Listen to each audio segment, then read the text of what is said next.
স্বাগত জানাই সবাইকে। আজ আমরা যে খেলাটি আলোচনা করব সেটি খেলা হয় 2017 সালের ওয়ার্ল্ড র্যাপিড চ্যাম্পিয়নশিপে। খেলাটি হয়েছিল ম্যাগনাস কার্লসেন আর রাশিয়ান গ্র্যান্ডমাস্টার ভ্লাদিমির ফেডোসেভের মধ্যে এই টুর্নামেন্টের 12 নম্বর রাউন্ডে। ফেডোসেভ নো ডাউট একজন ডেডলি প্লেয়ার, তিনি এই সম্পূর্ণ টুর্নামেন্ট জুড়ে 1 নম্বর স্থান দখল করেছিলেন।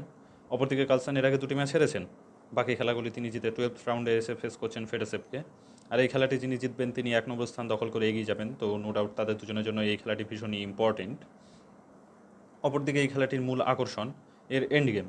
আমরা যারা দাবা খেলি প্রত্যেকেরই উচিত আমাদের এন্ড গেম স্টাডি করা, কারণ এন্ড গেম খুবই ইম্পর্টেন্ট হয়ে ওঠে। আর আমি কেন এরকমটি বলছি আপনারা খেলাটি দেখলেই বুঝতে পারবেন। সেই সঙ্গে আমরা আরও দেখব যে একটি টুর্নামেন্ট জিততে গেলে একজন খেলোয়াড়ের কতটা আত্মবিশ্বাস আর অদম্য প্রচেষ্টা লাগে। তো শুরু করি। এখানে ফেডোসেভ হোয়াইট পিস নিয়ে রয়েছেন আর কার্লসেন ব্ল্যাক। ফেডোসেভ ওপেন করেন E4, E5, knight to F3, knight to C6 আর bishop to B5 the Ruy Lopez. আর ইতিমধ্যে আমরা দেখতে পাচ্ছি যে এটি একটি হাইলি থিওরিটিক্যাল গেম হতে চলেছে। ব্ল্যাক এখানে খেলে A6 the Morphy defence, bishop to A4, knight to F6, white castle করে, বিশপ টু E7 আর rook to E1। Rook to E1 এখনও মরফি ডিফেন্সের main line. B5, bishop to B3, D6, C3, black castle করে, D4 আর bishop to G4, bishop to E3, E captures D4, C captures D4 আর knight to A5। Knight to A5 এখানে Carlsen simply white light square বিশপটিকে target করেছেন। আর এই পজিশানে white সাধারণত তার বিশপটিকে C2 ঘরে ফিরিয়ে নিয়ে আসে আর পরবর্তীতে সে তার বাকি পিসগুলি ডেভেলপ করে আর খেলা এভাবে কন্টিনিউ হতে থাকে। কিন্তু এখানে ফেডোসেভের অন্য কিছু পরিকল্পনা ছিল। তিনি এখানে চাল দেন নাইট B2 D2। আমরা দেখতে পাচ্ছি যে তিনি একই সাথে একটি পিসও ডেভেলপ করেন আর তিনি এখানে তার লাইট স্কোয়ার বিশপটিকে প্রোটেক্ট করছেন। তো কার্লসেন ডিসাইড করেন যে তিনি বিশপটি ক্যাপচার করবেন। নাইট ক্যাপচার্স P3 আর এ ক্যাপচার্স P3 আর এটি মুভ 13। আর ইতিমধ্যেই দেখা যাচ্ছে যে হোয়াইট এখানে তার পজিশনে সামান্য কিছু ইমব্যালেন্স এনেছে। এখানে সবাই আশা করছিল হয়তো তিনি নাইট বা কুইন দিয়ে ক্যাপচার করবেন নাইটটিকে। ঠিক আছে, তার B2 ফাইলে তিনি তার 2টি পয়েন ডাবল করেছেন, কিন্তু এটির পরিবর্তে তিনি তার A1 রুকটির জন্য সেমি ওপেন ফাইল পেয়েছেন। আর কার্লসেন কোথাও না কোথাও চাইবেন সিম্পলি A5 পুশ করতে আর A4 এর প্রিপারেশন নিতে। অপরদিকে ফেডোসেভ চাইবেন সিম্পলি B3 পয়েন্টটিকে B4 ঘরে পুশ করে কার্লসেনের যে কুইন সাইড পয়েন্টগুলি রয়েছে সেগুলো লক করে রাখতে। ঠিক আছে, C5, queen to C2, knight to D7, E5। আর এই পজিশনে কার্লসেন কিছু ম্যাটেরিয়াল এক্সচেঞ্জ করে নেন।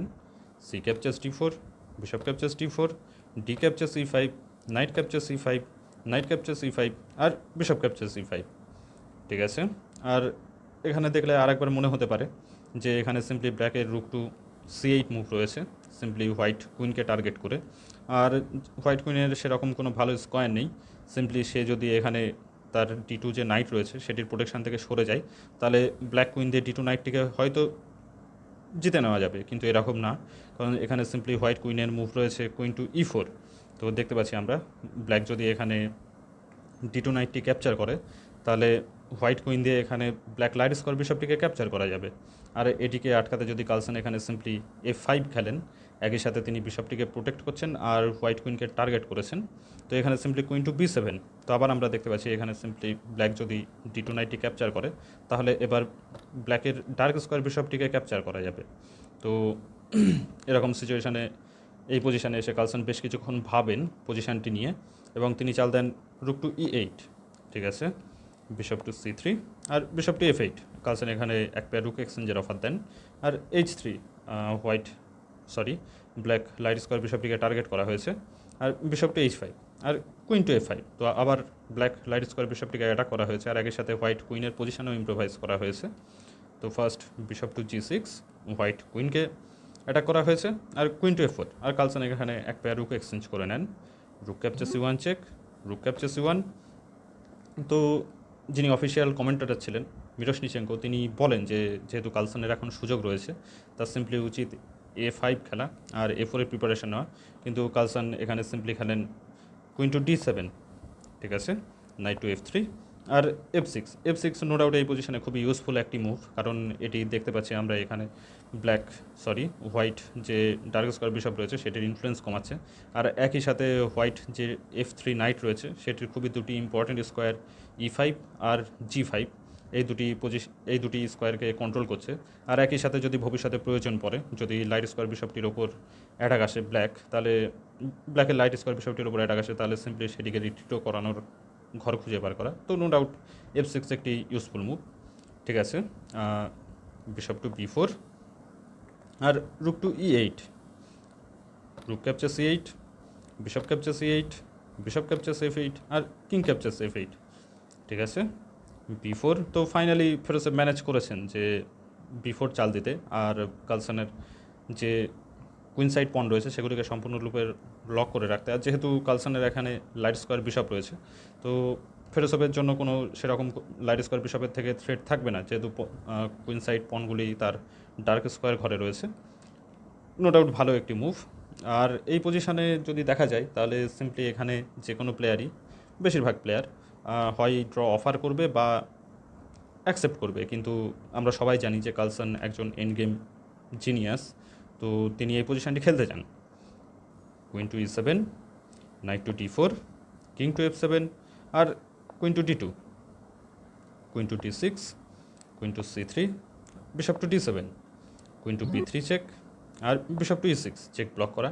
আর এই পজিশনে যদি ফেরোসেভ চাইতেন তাহলে সিম্পলি এখানে তিনি পিসগুলি এক্সচেঞ্জ করে নিতে পারতেন। আমি দেখাচ্ছি, queen capture C6 check, queen capture C6 আর নাইট ক্যাপচার C6 এর পরে এখানে রাজা দিয়ে ঘোড়াটি ক্যাপচার করার পরে এখানে সিম্পলি হোয়াইট কিং অনেকটাই পিছিয়ে আছে, ব্ল্যাক কিং অনেকটাই অ্যাক্টিভ রয়েছে। এখানে সিম্পলি ব্ল্যাক কিং এখানে হোয়াইট যে কুইন সাইড পনগুলি রয়েছে সেগুলি ক্যাপচার করে নেবে। তো নো ডাউট এটি ব্ল্যাকের জন্য একটি উইনিং একটি পজিশন। ফেরোসেভ সেটি দেখতে পান এবং তিনি কুইনকে সরিয়ে নেন, কুইন টু C3 আর বিশপ টু D7। কালসন এখানে চান যে বোর্ড থেকে কুইন দুটি এক্সচেঞ্জ হয়ে যাক, কিন্তু তিনি চান না তার যে লাইট স্কোয়ার বিশপ রয়েছে সেটির পরিবর্তে তিনি নাইট এক্সচেঞ্জ করুন, এটা চান না। Queen to B3 check, king to E7 আর queen to C3, queen to E5, queen to D2 আর G5। কালসন এখানে ফাইনালি তার কিং সাইড পনগুলিকেও পুশ করছেন। Knight to E2, bishop to C3 আর knight to D4, bishop to D5, queen to C3, king to F7, queen to D3 আর king to F8, queen to C3, H5, F3, H4, king to F2, king to F7 আর queen to E3, queen এক্সচেঞ্জের offer. আর Carlsen accept করেন। Queen capture C3 check, king capture C3 আর king to E7, knight to C2, bishop to B3, knight to D4, bishop to D5 আর knight to C2। তো ফেরোসেভ এখানে বুঝতে পারছেন না যে কীভাবে তার পজিশন ইম্প্রোভাইজ করবেন, সেজন্য তিনি রিপিট করছেন king to E6, knight to E1 আর বিশপ টু C4, F4। তো যেহেতু ফেরোসেভ চান যে খেলাটি ড্র হয়ে যাক, তো তিনি চান যে বোর্ড থেকে যতগুলো সম্ভব ম্যাটেরিয়াল এক্সচেঞ্জ হয়ে যাক স্বাভাবিক অবস্থায়, তাহলে যতগুলো পণ এক্সচেঞ্জ হয়ে যাবে ড্রয়ের সম্ভাবনা ততটাই বেড়ে যাবে। King to F5, F captures G5, F captures G5 আর knight to F3, bishop to D5, knight to D4 check, king to F6, knight to F3, bishop to B7, king to F2, king to F5।